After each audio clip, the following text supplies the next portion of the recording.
This is the Iowa Weather Report for Friday, September 27th, 2013. Now our first look at the 0Z GFS model run.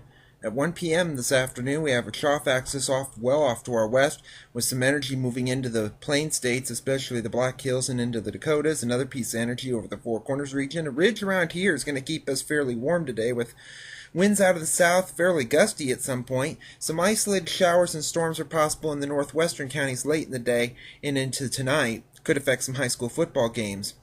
But then as we head into Saturday, it's going to be a fairly wet day across a good deal of the state, maybe ending early in the afternoon in the western counties. Otherwise, it's going to be fairly cloudy. It's going to be cool with highs in the 70s, cooling into the 60s when it starts to rain. But Sunday, it'll warm back into the 70s as the frontal system moves off to the east and starts to decay as the low pressure center is way up to our north over the northern parts of Hudson Bay. So skies will become sunny. It'll go into Monday. The winds begin to come back out of the south and west again as another storm is off to our west. But this cutoff low off the east coast is really going to slow things down. And that forces this storm that's off to our west up into Canada. And the main storm track looks to go into Canada for most of next week.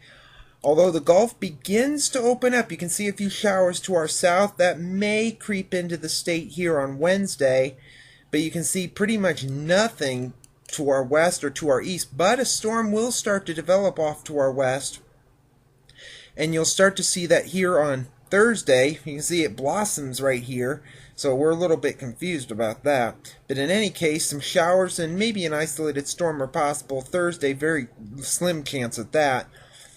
But then as we head to a week from today, you can see there's the trough axis. It's over the Dakotas and Nebraska, the western Dakotas and Nebraska. Bit of a ridge over the south and east, but this trough axis will be coming at us in about a week, and that could bring a threat of some showers and thunderstorms at that time. Maybe a bit of rainfall that'll be a little bit heavier than the system coming this Saturday, but this is still more than a week out, so we'll have to wait and see. Up until that point, it'll be somewhat seasonal, a little bit warmer. A couple days after that, as we head into the extended period on October the 8th, we have a west to northwesterly flow aloft, but most of the storm track looks to be well off to our north. A ridge over the southwest into the Gulf of Mexico. See one storm with some rain and even maybe a little bit of snow in eastern Canada. Rain along the Gulf Coast, especially Florida, and some rain moving into the Pacific Northwest, mainly into western Canada. And then as we head into the end of the extended period of the model run on the 12th, you can still see the main storm track is across the Pacific Northwest with some energy there, across the Canadian Maritimes with some energy there, and across Canada. And you can see it looks to be somewhat warm at this point as the winds are back to the south. That could boost temperatures to near 80 at this point. By this point, we're mid-October, so 80 is like hot. But all the rain and any precipitation is well off in Canada.